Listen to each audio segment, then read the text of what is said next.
Welcome to You're Probably Right, the space for straight talk about life, love, and the choices that shape who we are. No filters, no fluff, and no pretending it's easy. Just real stories, honest questions, and maybe the truth you didn't know you needed. Got something on your mind? Email us at yprpodcast@gmail.com. Now, let's get into it.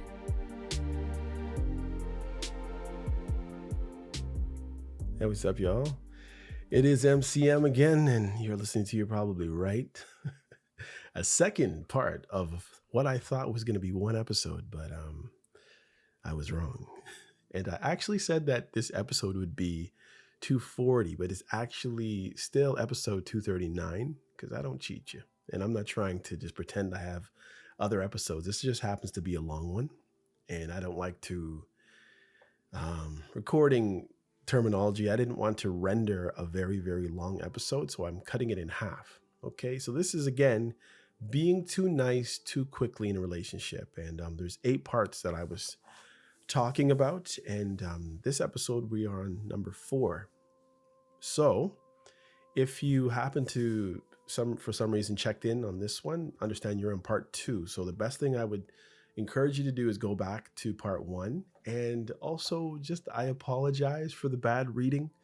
It just, I got thoughts going through my head, and sometimes I veer off looking at this computer screen, a Word document. And so sometimes it's not flowing perfectly.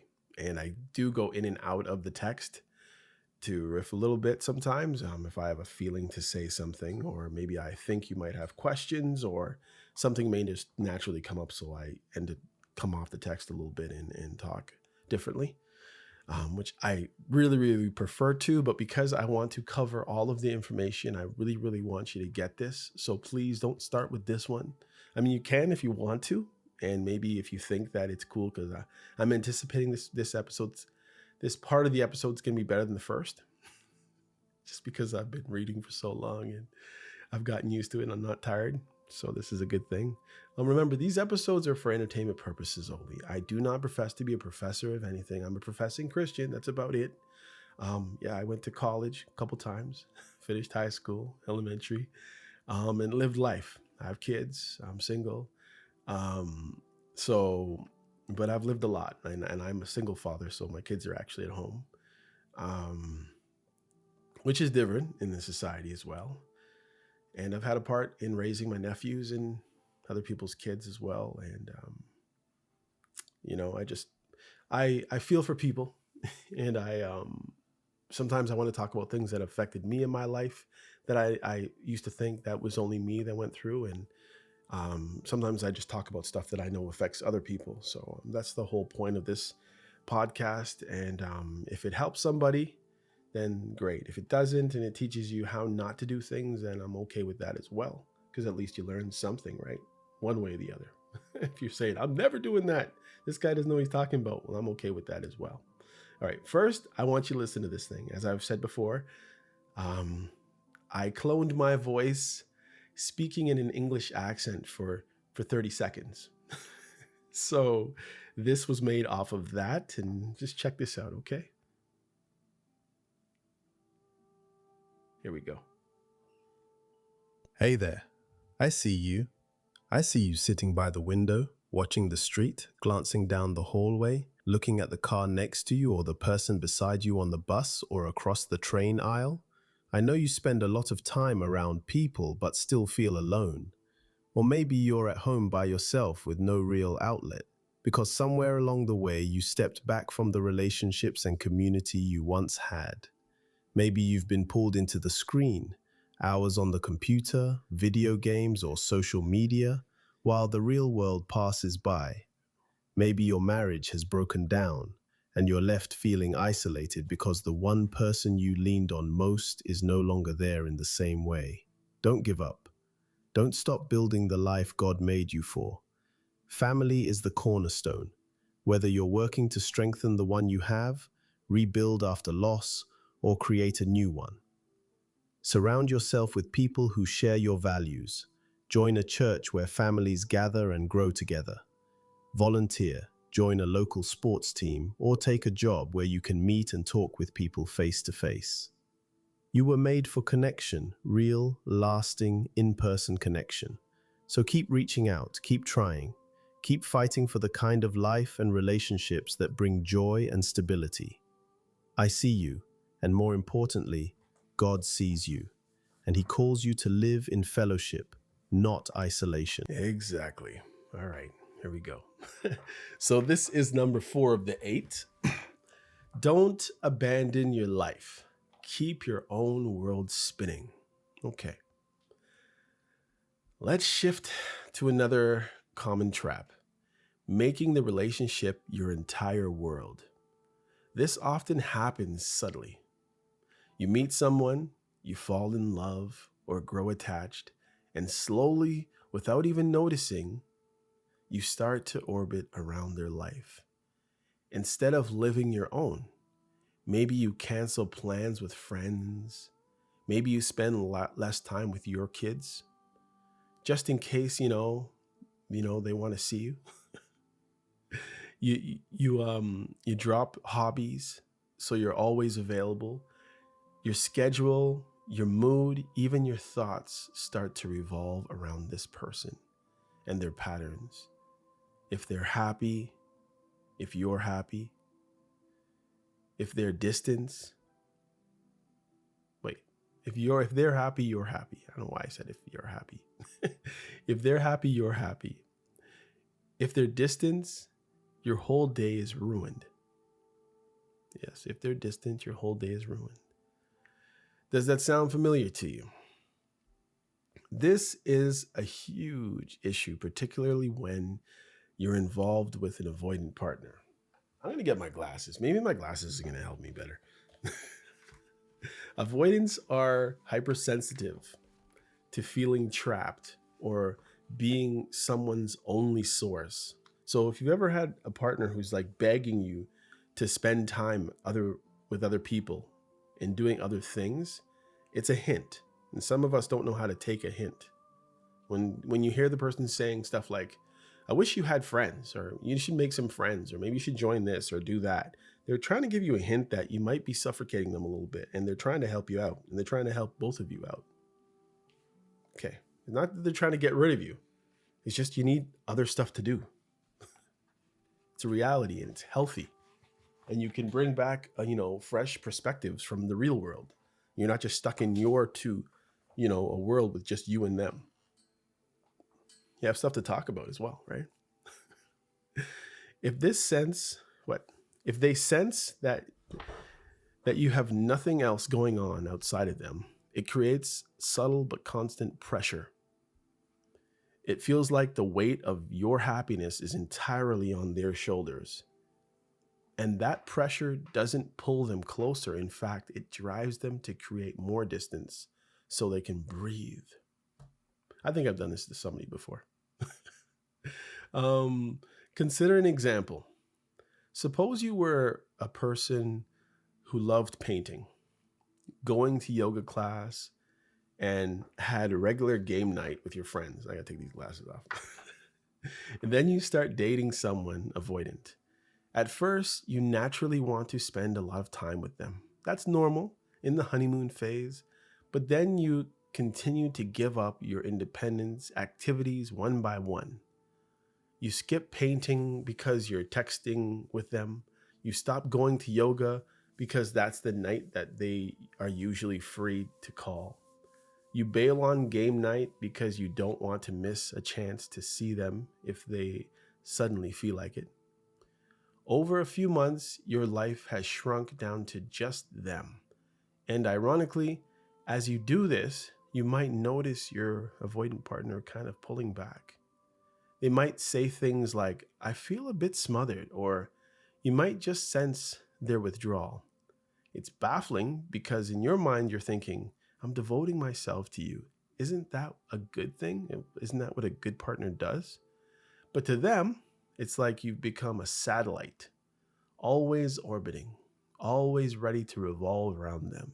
And they feel responsible for your fulfillment, which stresses them out. Maintaining your own life isn't about playing games or trying to appear busy to make them chase you. You're not playing games, not being manipulative.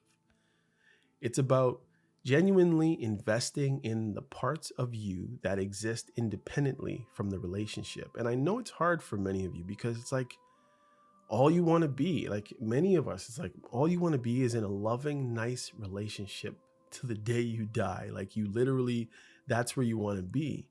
So you're thinking, everything comes secondary and nothing else matters, but that's not reality.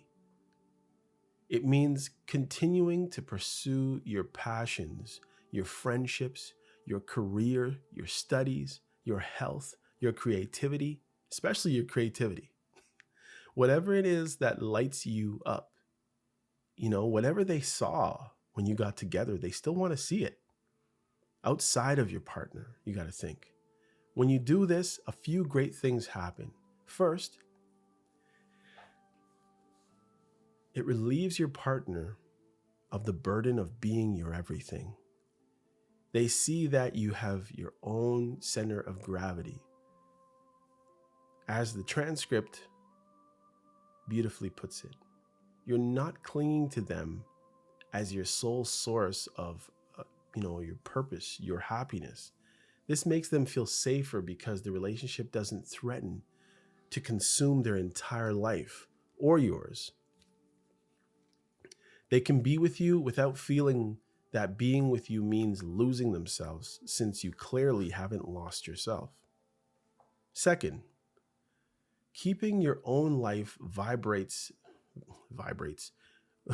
Keeping your own life vibrant makes you more magnetic. Why? People are naturally drawn to those who have a strong sense of self. When someone sees that you're passionate about things, that you have friends, and if you don't, it's okay, but you have goals. And if you do have friends that you love, it definitely makes a difference to them. You might not realize it. You might think, oh, they're jealous of my friends. I better spend all my time. No. You don't need to do that. Unless there's a particular friend that causes a problem in your relationship, a friend for them is a good thing. Or a friend for you is a good thing. You have goals that you're working towards, a life that is rich and full. They think, wow, being with this person would be amazing because they're already whole. I'd be joining an already satisfying life, not rescuing a damsel in distress or carrying dead weight. It's harsh to put it that way, but if your life revolves only around them, an avoidant can start feeling like they have to rescue you and entertain you constantly because you have nothing else going on.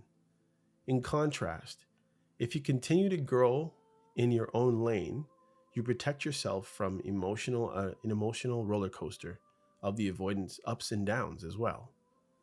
You project confidence and fullness, and that is very appealing. They want to be a part of something. They don't want to be the whole thing. It's kind of like that song. It says, I want to be a part of your world. A part of your world. Whatever. Anyway. I want to clarify something. Keep your own life. It doesn't mean you act aloof or pretend you don't care. Don't do that, because again, you're manipulating the person and treating them like trash. That's not good. You don't like it, right? Let's not test it with other people. It doesn't mean you never compromise or make time for them. It simply means balance. You can love someone deeply and still maintain your individuality. In fact, that's the only way love truly thrives long term. Think of it like two overlapping circles. There's your circle and their circle, and the overlapping part, right? Is it a Venn diagram? The overlapping part is the relationship. If you try to make it, you try to make one merge one merged circle, someone's going to disappear in the process. In this case, it's usually you disappearing into them. Healthy love has an overlap and two individuals. So think about it. Maybe you literally have to do this, visually have to do this. Maybe you have to draw one circle, two circle, put your name in the middle of one, their name in the middle of the other. And maybe you can put all the stuff that you like to do and all the stuff that they like to do. And at some point, or you can even, I guess when you draw them, you make a little overlap of stuff that you like to do together. But you still have to leave places, a little space for your time, for your things. I mean, what if things don't work out? You've lost yourself, and you're probably sitting there listening to this podcast, many of you, because this has happened to you. Well, we're trying to have it not happen to you again or continue to happen to you. Maybe you gained 20 pounds because you just stopped going to the gym, just because you wanted to make more time for them, or worse. A practical step. Schedule time for your own activities. Literally schedule the time, people. And stick to it. If Wednesday night were always your yoga class or guys and girls night, keep that up. If you love reading or running or playing music, make sure you're still doing that regularly. Not only does this give you joy and confidence, it also signals to your partner, I am a person with a life that I love. If they call during your scheduled me time and it's not urgent, practice saying, I'm in the middle of something. Can I call you back later or tonight or tomorrow? That little move might feel counterintuitive, especially if you're used to dropping everything, but it sets a tone of healthy independence. And you know what? You might have them asking you, if you're already in a relationship and you're starting this now, they might be like, is something wrong? Like, what's going on? In their mind, they're like, you usually drop everything for me. But you don't have to be concerned about that. And if they do ask you respectfully, you can just explain that you're just realizing that you're losing yourself a little bit. And there's some things that you want to take back up, and they'll probably respect it, and maybe they'll probably be reaching out even more. And you might find they even reach out during those times, weirdly. But don't lose yourself, trying to find yourself, trying to keep your self-respect, trying to keep your life going. They might even be pleasantly surprised to hear you have plans. Like, oh, wow, she's doing something. Now I can go and play my video games. Like, I mean, if that's what he does, that's what he does. You know what I mean? Maybe he could spend some more time on his car, or maybe he can join that team that he wanted to, because now you have something to do at that time as well. Maybe he'll find something to do for himself at that same time, or herself at that same time, because it shows them you're not just sitting by the phone like Brandy. Is that who's that? Sitting by the phone, blah, blah, blah, blah, blah. I can't remember. Anyhow, I'm so, I can't how it goes. Anyway, maintaining your life also cushions you emotionally. If your partner has one of their distant phases, it won't feel like an earthquake in your world because you have stuff going on. Your wagon isn't hitched to their trailer, or their trailer's not on your wagon, whatever. Yes, you'll miss them, but you won't be completely destabilized because you still have other meaningful connections and activities to support you when they go through one of their I need some space phases. You know what I mean? You're not waiting for them to give you permission to start living. You're already living. That confidence and security in yourself actually makes the avoidant partner feel safer to approach. They start to see that being with you doesn't mean responsibility for your entire well-being. Instead of pulling away to preserve their freedom, they can lean into you without fear because you haven't given up your freedom either. The relationship becomes balanced. Closeness without suffocation, intimacy without the loss of identity. One more benefit. When you keep growing on your own, you implicitly challenge your partner to bring their best to the table too.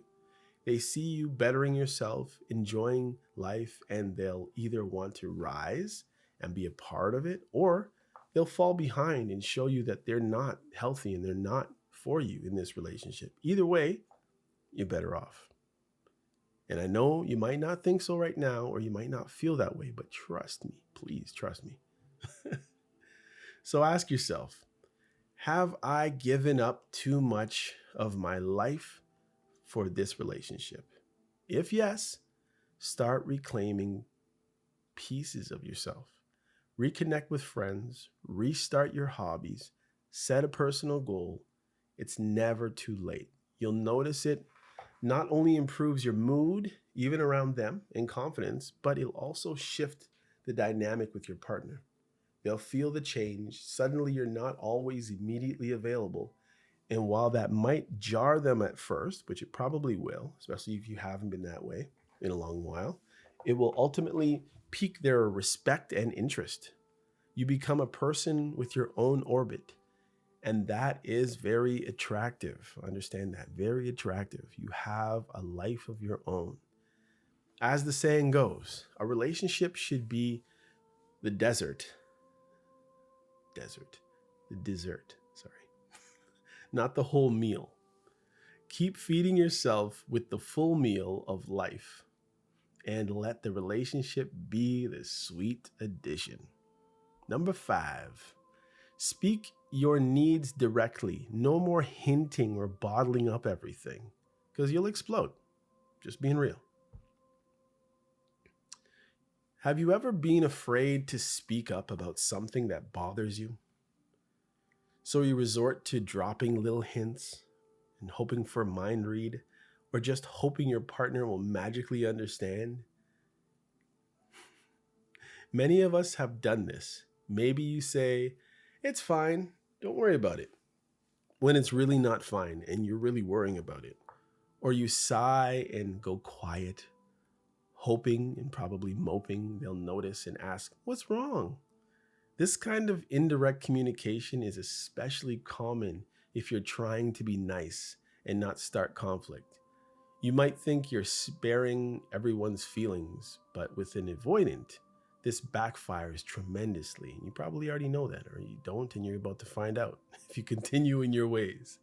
In fact, one of the quickest ways to lose an avoidant's respect is to communicate indirectly or not speak your truth at all. Avoidant individuals aren't great at reading between the lines of subtle emotional cues. They tend to take things at face value. So whatever you show them, that's what they think it is. So if you're upset, but you say nothing's wrong, they'll likely accept that as true and not dig deeper.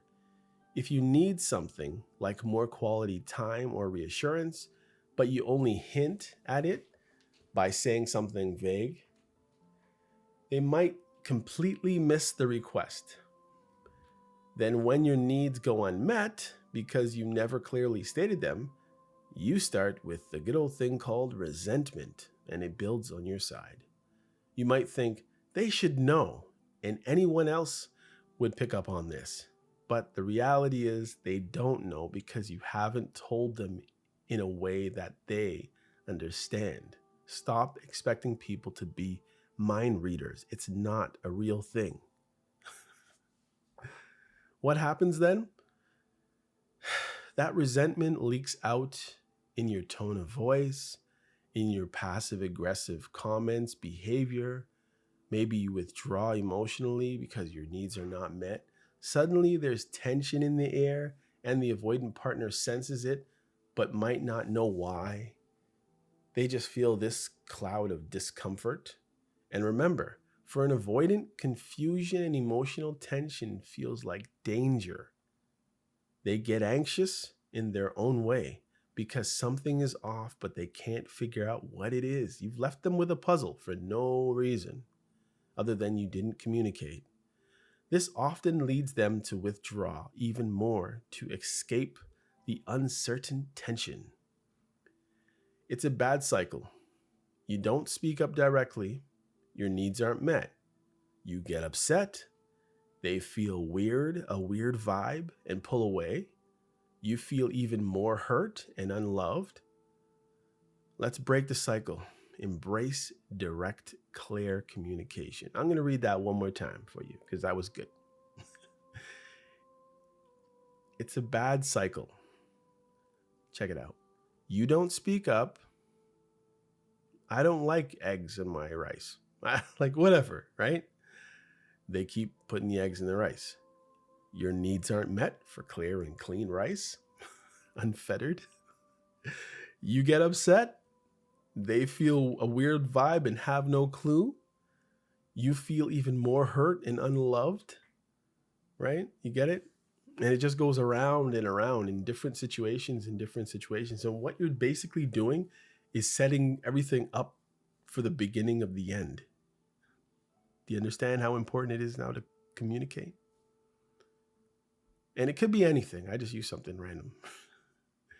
Being direct does not mean being rude.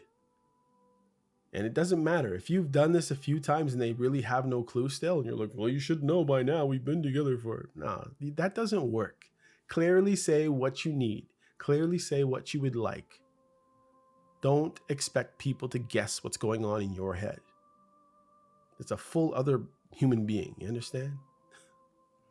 You can be honest and kind at the same time. In fact, I'd say direct communication is a form of kindness. Why? Because it gives the other person clarity and a chance to truly understand you. It removes the guessing. You understand? There's no need for guessing when you have a mouth, when you can communicate, and however you communicate. Even if you have to write it down or send a note, send a text, right? For example, instead of saying, I guess you're too busy for me, right? Which is a guilt kind of thing, inducing hint. You could say, I miss you when we don't talk.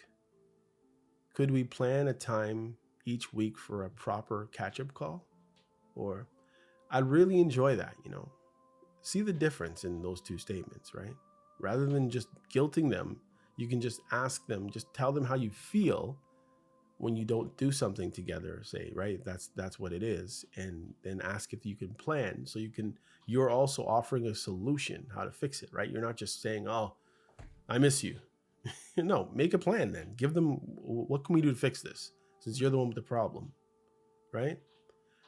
The first one is a sideways jab that might put them on defense, or you might just confuse them. The second is clear expression of need and more quality communication, and even propose a solution, all said in a loving way.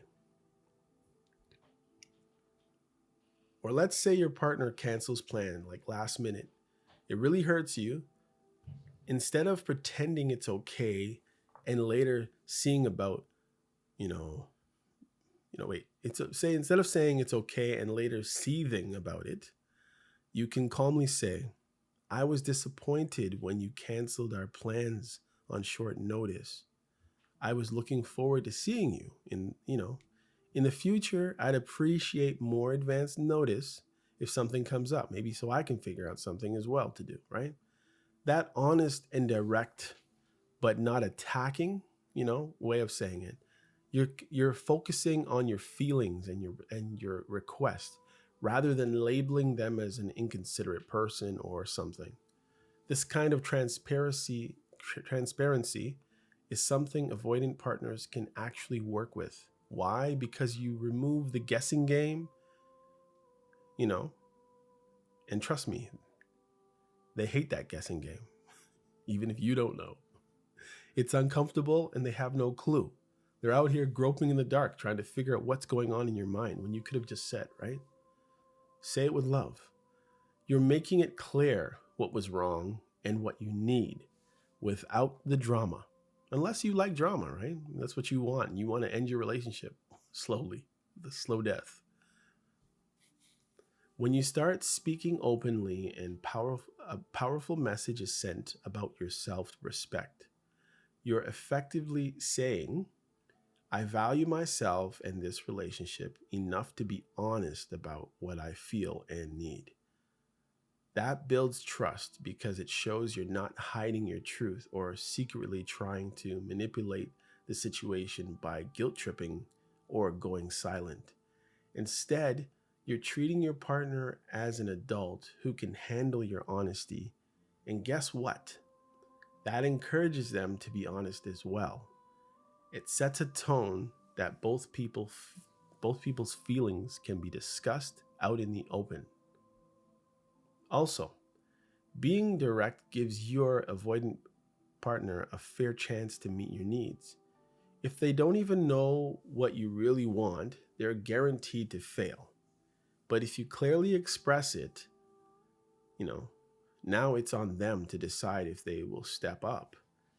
And that clarity is good. And you might be wondering, well, how often am I supposed to, when they step on my toes, what if they step on my toes like in this way over and over? It happens a few times. Well, just keep communicating. Eventually they're going to get it. And, that's one thing I've noticed. And I've noticed a long time ago in other relationships. There's been times when I was grilled like on the phone, just thinking I was grilled on the phone too. And the other person would go silent until I came up with the right answer. And I'm over there like biting my finger, like, oh, what the heck? What was it? What was it supposed to be? What's today?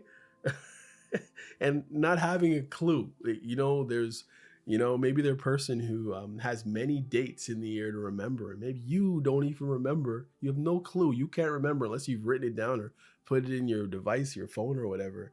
And maybe you don't have it and you just don't know. And the person just doesn't, they're like they're trying to tame you with something that they think you should know. So they're just giving you a little lash. It's like, well, we talked about this last week while you were watching the football game. You don't remember, and you're sitting there saying, I have no clue what you're talking about. There's no point. Your life is not going to be better that way, unless you just, you love like torturing other people. Maybe that's your thing. But I guarantee you, if that's the way you're going to behave, you're going to cause your relationship more trouble. There'll be times it'll be okay when, you have something over them. There was something they were supposed to remember or something they don't realize. And maybe you told them one time before, and because you don't feel like for whatever reason, you don't want to repeat yourself because you feel like you don't have to for whatever reason, or maybe you didn't have to in your past relationships. Just remember those relationships are past for a reason. So maybe there's an issue with you guys with communication. Maybe there's an issue where this person has a bad memory, or maybe this person's just nonchalant and a lot of things pass by them and they don't realize. And you have to, that's just their thing. Eventually they're going to catch on. And you have to realize, do I want to be with this person? And if the answer is yes, you might not want to just keep putting them through tests and torturing them. Just saying. Anyway, that clarity is good. If they choose not to meet a very responsible need that you voiced, then you have good information to decide what to do next. Maybe that need is a non-negotiable for you and the relationship won't work. Or maybe it's something you can compromise on. The key is you'll know it's a choice, not a misunderstanding. There's nothing more frustrating than wondering, would they have changed if I just told them how I felt? Don't leave room for doubt. Tell them kindly but clearly. I understand that speaking up can be scary, especially if you're used to being, the nice one who just adapts and goes along. You might fear coming off as needy or causing conflict, but consider that not speaking up has it's already been, causing conflict, obviously. Just in a drawn out, painful way, for really no reason. Direct communication stops the slow poison of silent expectation and disappointment. It brings things to the surface where they can be dealt with. And I'm telling you, I'm speaking for a lot of people. The guessing game, it's a torturous thing for no reason. And the funny thing is, while you're making the person go through the guessing game and they're getting frustrated and they're worried that they're going to come up with the wrong thing that's on your mind or that's bothering you, you're also getting agitated inside, and maybe you feel like you're stepped over, or maybe you're feeling like you're disrespected, and you just want them to guess, and you know that they're squirming because you haven't told them, and this gives you some kind of power. It's just you're literally poisoning your own relationship. Understand that. You're poisoning your relationship when you make people guess. So if you don't want it to last, you might as well just say, you know what, I'm done, and move on with your life and find somebody else. But to sit there and just torture the person with the guessing game, it doesn't make any sense. It's not helping anything. Unless, there's some sadomasochistic pleasure you get from torturing somebody, making them guess. I don't know. There's really no reason to do it, honestly. And I understand from the other side that you're just nervous because you usually go with the flow all the time, and you're just hoping that they'll figure it out. And maybe every once in a while they might figure it out. But to continually do that all the time, it's just not productive. A helpful strategy to use is I statements, good old I statements, and state the facts of what you feel or need. For instance, I feel whatever the emotion is when blank situation happens. What I would like is, and then you say what you need, what your request is. This way, you're not blaming them as or even marking them as a bad person. You're sharing your perspective, your feelings. For example, I felt hurt when I didn't hear from you on my birthday. And as I said, they might have just forgot what day it is. I don't need a huge, you don't need a huge deal made, right? But a quick call, you can say, or a message means a lot to me. You're going to have another birthday next year. Guess what? Hopefully. That's clear.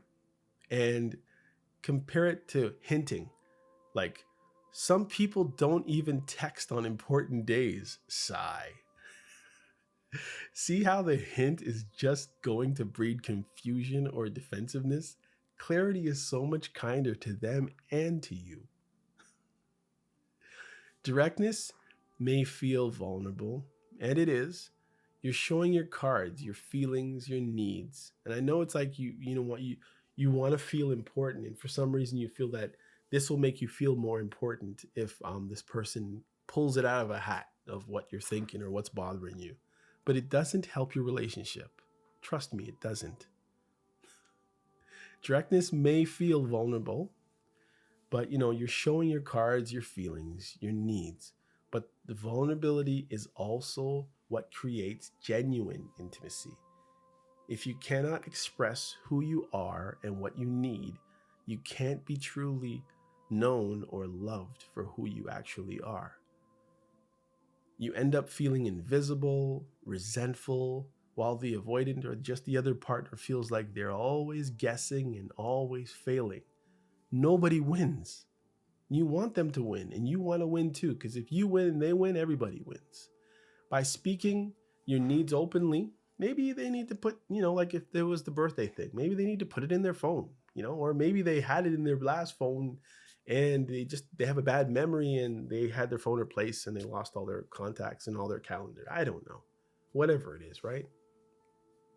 By speaking your needs openly, you create a dynamic where both people know where they stand. That clarity makes the relationship safer for both of you. The avoidant doesn't feel like they're, landmines and unspoken expectations all over the place. And you don't feel like you're silently suffering. It's a relief for both sides. And I've been through it. I'm telling you, just communicate. One more tip. If you're not used to this, start with small things to build confidence. Maybe express a preference that you usually would have kept quiet about. Like, actually, I'd rather we go to this restaurant than that one tonight. Or, I need a night in tonight. I'm feeling a bit drained. Get comfortable asserting yourself in low stakes situations. It will be easier when the bigger stuff happens. To sum it up, use your voice. Don't hide behind hints or silent, martyrdom. It's not nice to either of you when communication turns into mind reading, When you communicate with calm honesty, you respect yourself and you respect your partner enough to give them the truth. And trust me, just giving the truth and letting them deal with whatever it is better than trying to sugarcoat things or not say things. That paves the way for healthier connection or helps you see sooner if this relationship can even meet your needs or not. Don't carry on a facade for 5 years. It's not worth it. You look back and say it's not worth it.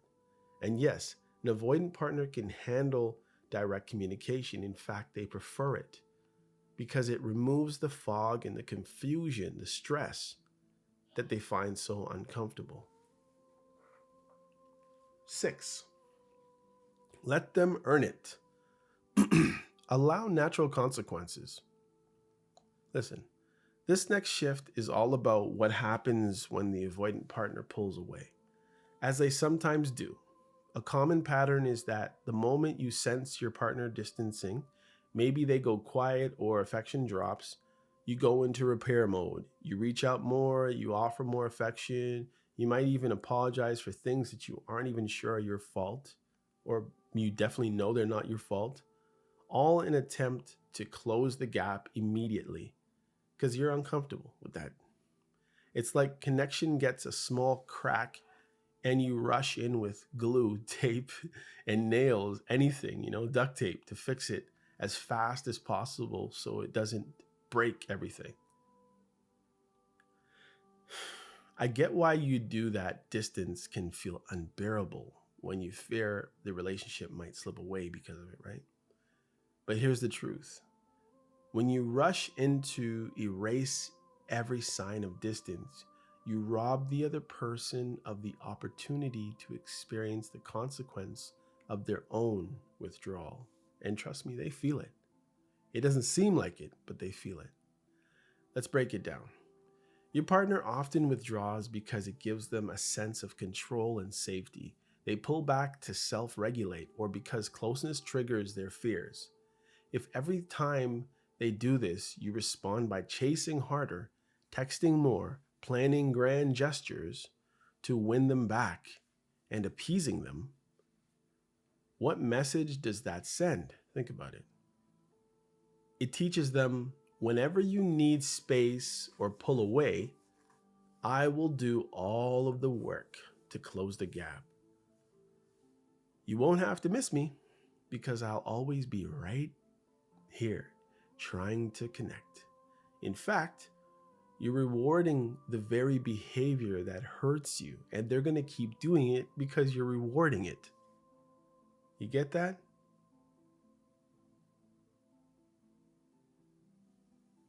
Let me read that again.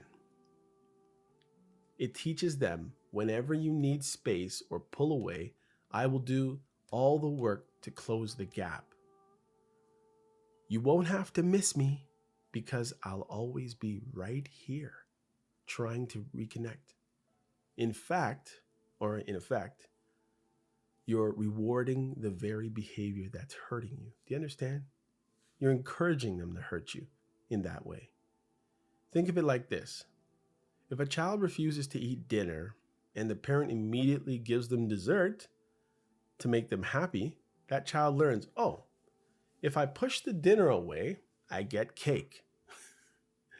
In the relationship, if your partner withdraws and you instantly shower them with attention, concessions, they're subconsciously learning, if I create distance, then they'll chase, and I don't have to worry about losing them no matter what I do.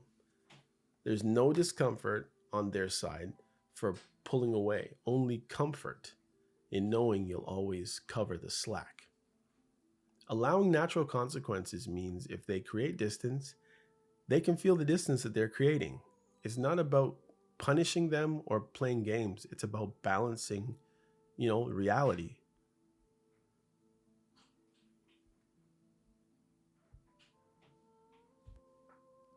For example, if they don't text you for a day, you resist the urge to triple text them. You let the silence be so they actually experience a day without contact as well. If they cancel a date last minute, You don't immediately drop everything to reschedule to their convenience. Maybe you go ahead and do something else. An enjoyable catch up with, them later, or on, a timeline that works for both of you, not just them. If they consistently put a minimal effort, you match their level, match their effort, rather than going, above and beyond to compensate where they're dropping the ball. This approach gives them the chance to miss your presence. They can't miss what's never gone, and you want to be missed in reality. Did you miss me? Well, can't miss you if you never leave. You ever heard that before? I think many movies have said that. If you're always filling in every gap they leave, they never get to experience, the experience of, I haven't heard from them. My life feels a bit emptier without, their usual warmth. That realization is important. When they feel the natural consequence of their distancing, like loneliness or the lack of your support and affection, it gives them space to appreciate what you bring to their life. They might think, wow, they didn't text me all day either. I kind of miss talking to them. That's kind of weird, but yeah, I kind of miss them. Which is much healthier, it's way more healthy dynamic, really. They keep blowing up my phone. Ugh, that's like, nobody likes that. You're trying to do something and you're getting a call. You're trying to fix a car and you got to keep dropping everything and picking up the phone to talk. From your side, allowing natural consequences is also an exercise in self-respect. It means you stop abandoning your own needs and dignity to chase after someone who's stepping away instead of reaching out of panic. You hold steady. You let them come to you when they're ready to put it in effort again. You're saying through your actions, I'm here and willing to meet you halfway, but I'm not going to do 100% of the work. If you step back, I'm not automatically stepping forward to compensate. The ball can be in your court sometimes. This is crucial because a relationship where one person does all the emotional labor is unsustainable and unhealthy. Now you might worry, if I don't chase them, won't they just keep drifting and eventually disappear? It's possible in some cases. If someone is truly avoidant and not invested, they might take your non-chasing as an excuse to fully withdraw. But here's the tough love part.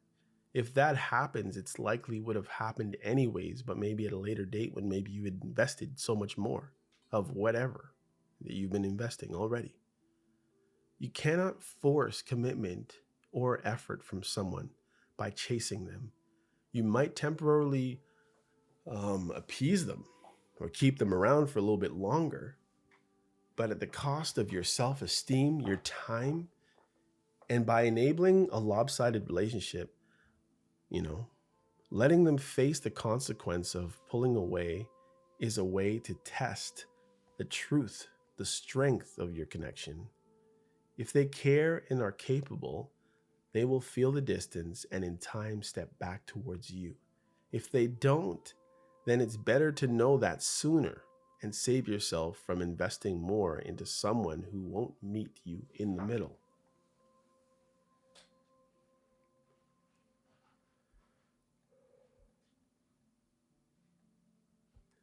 It's also important to note that allowing natural consequences isn't a silent treatment or revenge. You're not pulling back affection to punish them with pain. You're not trying to punish them with pain. You're simply not intervening to prevent the pain they're causing themselves by creating distance. There's a difference. It's basically, you're holding a mirror. If you cancel plans, then this week we won't see each other. It's just that simple. That's the natural result. If you don't call, guess what? We won't talk. I'm not going to bridge the gap every time. You're not doing it with malice. You're just letting reality actually just play out. Stop putting band-aids on every situation. Stop being scared. Stop doing things out of fear. In practice, this might mean practicing some restraint. When you feel that impulse to send a flurry of texts or immediately fix a situation, like I said, a band-aid, pause. Give it a day. See what they do. Sometimes you'll be pleasantly surprised that if you don't act, they will. Maybe after a day or two, they'll realize they miss you and reach out with more warmth. Maybe they'll apologize for withdrawing, and if they don't, you still haven't lost anything by not chasing. You've actually maintained your dignity and gained information about their level. And you know what? Maybe after them doing this a few times, maybe they'll pull closer, or maybe they'll even pull back even more. And if they're pulling back, please, for your life, for your own self-respect, for your future, maybe for your kids, let them go if that's the case. If somebody doesn't want to be around you, they're going to choose not to be around you. If you're important, then they'll try to be around you more. It's just the reality of life. You're not helping anything when you're trying to fix everything and trying to cover every base and trying to fill every silence.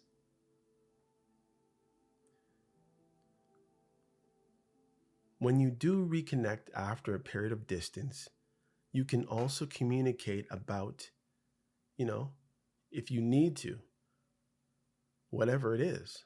For instance, if they come back around, you can say in a non-accusatory way, of course, "We didn't talk much last week. I missed you. How did you feel about it?" Right? This opens the door for them to reflect. They might say, "Yeah, I was stressed with work and I guess I pulled back. I did miss you though." That's a constructive conversation. If you had instead chased and scolded, you'd likely get defensive, or you'd probably get more withdrawal, and maybe the gap would have been longer, right? Remember, the goal is mutual effort, but not always cushioning the consequence for them. You uphold a standard where effort and communication need to come from both sides. It has to come from both sides. You show that connection with you is a mutual privilege, not a one-sided guarantee. When they do choose to come back and re-engage, it's of their own volition, not just because you dragged them back. Every time I get up, they drag me back in. And that voluntary choice is much more meaningful for the health of your relationship. It's natural. Lastly, allowing natural consequences helps you mentally, and it reinforces that you don't have to and really can't control any other person's behavior. All you control are your own actions and standards. You stop feeling like it's your job to maintain the relationship single-handedly. That's a weight off your shoulders. You start to trust that if it's important or if it's meant to be, it will be. The other person will do their part. And if they don't, you'll be okay on your own or free to find someone who will. In a nutshell, stepping back when they step back, don't always fill the gap. Let them feel your absence so they can decide truly to be actually present. This balances the scales and often sparks them to move toward you more out of genuine desire, not obligation. And for you, it's a practice of patience and self-respect. No more scrambling in fear.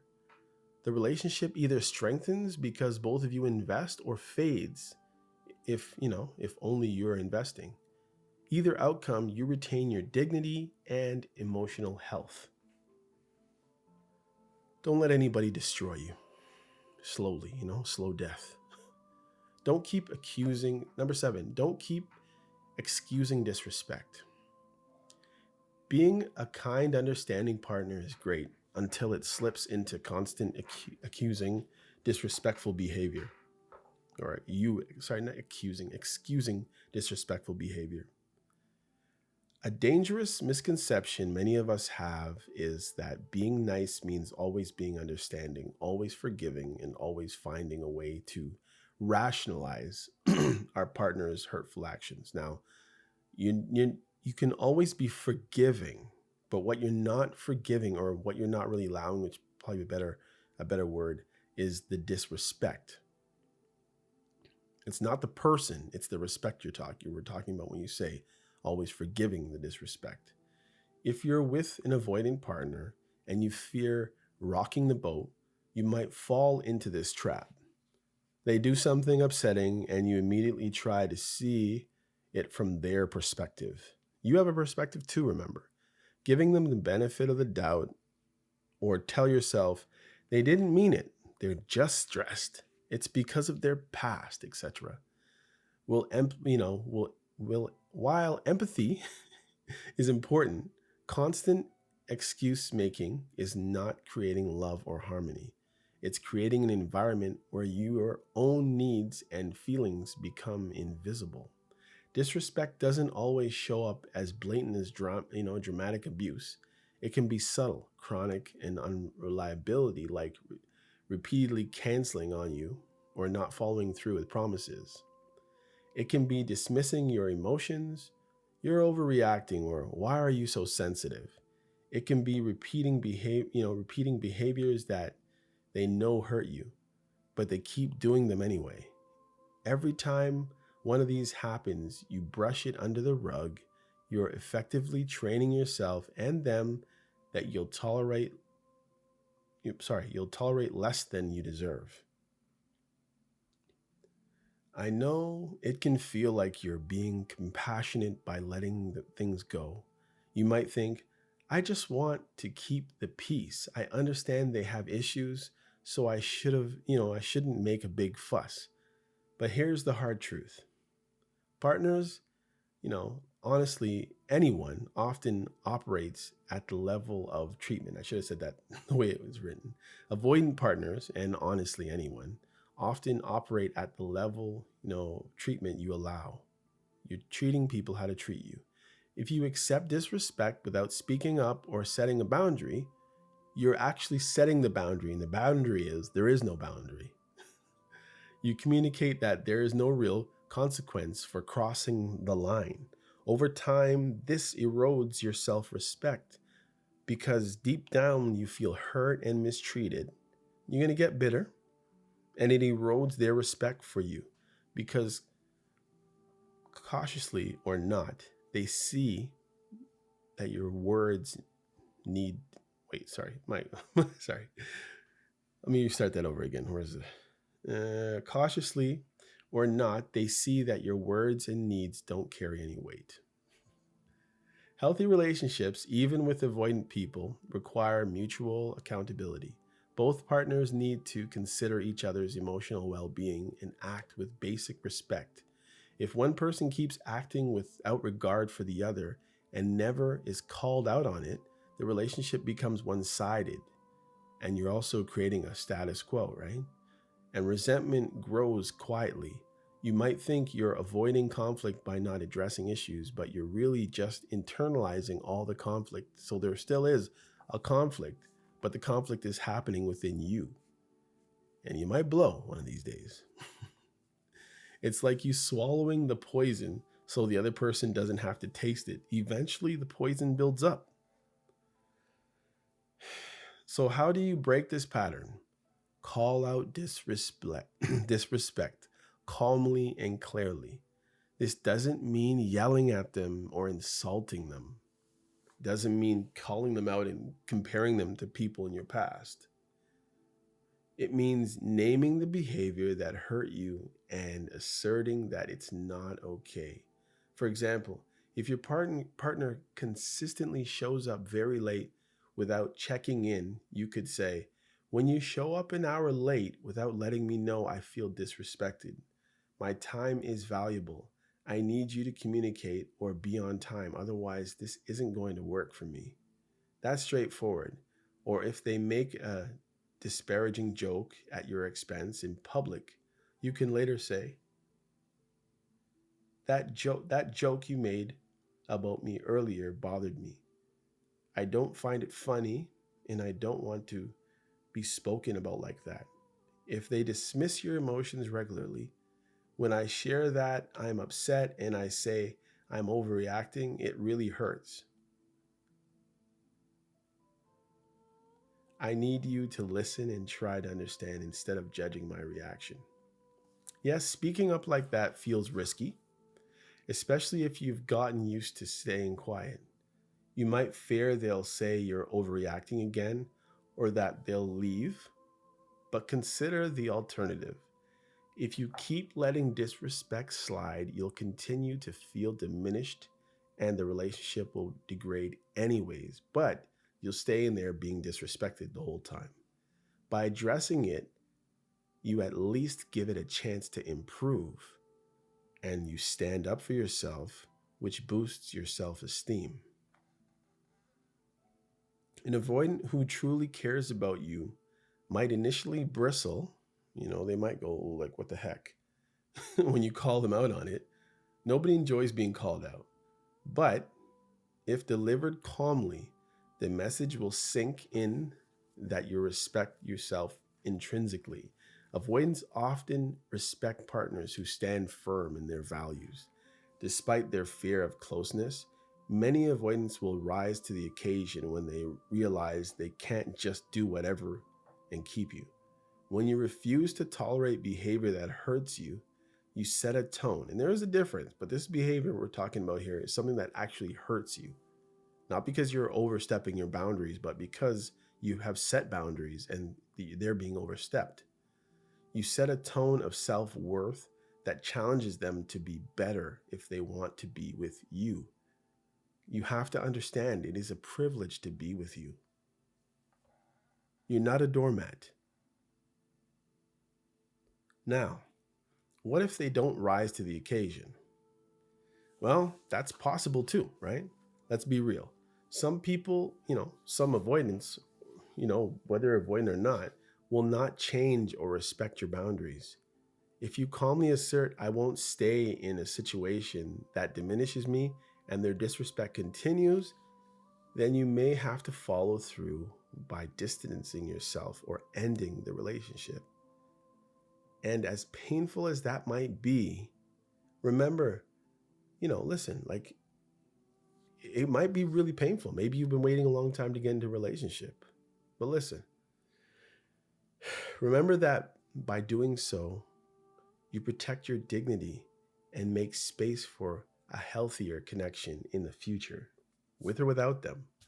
You're effectively saying, I care about you, but I care about me too, and I won't sacrifice my self-worth to keep this relationship. If I have no self-worth, then why do I want a relationship? Ask yourself, is it just you want your bills paid? You want to drive in a nice fancy car? You want to go on vacation? You want to have somebody on your arm that's very good looking or in shape or has a good job or has great status or can give you kids? Like, why is it that this one person is the end all be all of everything that you don't want to have self-respect for yourself? You got to ask yourself these questions. It might help to remind yourself, real love cannot grow where one person's comfort always outweighs the other's well-being.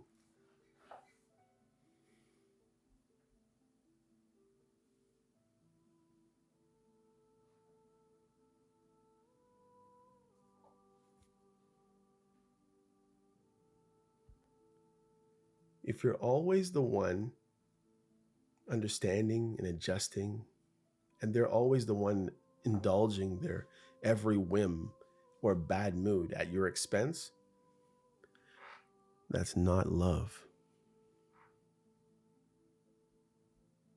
That's imbalance. In a solid relationship, sometimes discomfort is necessary, like the discomfort an avoidant might feel when being called out. That's discomfort. That discomfort can lead to growth and strong intimacy if handled correctly. Also, consider the example you set by how you allow yourself to be treated. If you eventually want a relationship where you're valued and heard, and I assume you do, you have to start acting like you deserve that now. That means not letting things slide endlessly. The moment you stop making excuses for disrespect is the moment you send clear messages. Being with me is a privilege and certainly not a right. I expect respect. The right person will accept that and step up. The wrong person will balk at it. Either way, you're better off because either it improves the relationship with you or you find a clear path to find, mutual respect somewhere else. Let's do a quick check. Is there something your partner does that you've been quietly tolerating, but deep down, it's not okay? It could be a small thing or a big thing. Decide to address it the next time it happens, or even preemptively when nothing's going on and there isn't a problem. If it's weighing on you, plan out what you want to say. Keep it calm, factual, firm, but respectful and loving. You might even practice it in the mirror if you have a problem speaking up for yourself, or you might practice it with a friend if you're nervous. Kind of like how you maybe practice an interview, you know what I mean? And when the time comes, speak your piece. Their reaction is on them. Your responsibility is to honor yourself and be loving as you speak. Speak the truth in love. The more you do this, the easier it gets to uphold your boundaries. And intrinsically, I'm obviously getting tired of reading. And interestingly, that's funny. You might find that the quality of your relationship improves. People who don't respect you will fade. And that's just the way it's going to be. They're going to fade away. And those who do respect you will adjust and come closer. Either outcome is a win compared to living in a state of constant resentment and self-doubt. To wrap this point up, being nice doesn't mean being a doormat. True kindness includes being kind to yourself, which means not allowing others to treat you poorly. When you stop excusing disrespect, you reclaim your power. You teach others how you expect to be treated, and you show yourself that you're worthy of love and respect. This stance can indeed change everything about your relationship and how it feels. Suddenly, you're on equal footing, and that's where love and respect can truly flourish. Okay, here's a question. Can I finish this in 10 minutes? Let's see.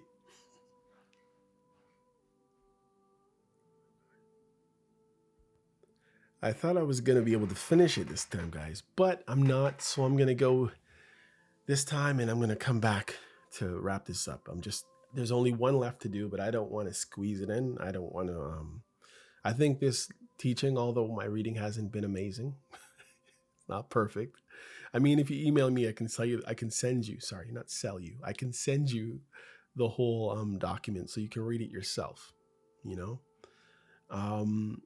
But I think this is very important, so I don't want to rush it at all. So I'm going to cut it off here and I'll see you next time. Okay. So I guess it'll be part 3 of still 239. It's not 240 as I thought it was going to be. All right. MCM out. Take care.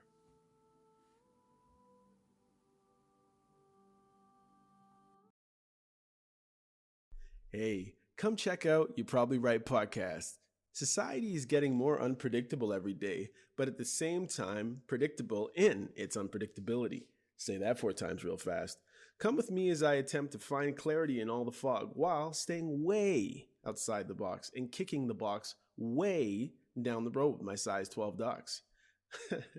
I use the Bible, experience, education, fortune, misfortune, life's lessons, life's mistakes to sort through all the mess. I talk about news, God, God, self-help, sports, sickness, health, music, parenting, love, humbleness, hurt, pain, joy, and all the things that might make you say, I never thought of it that way.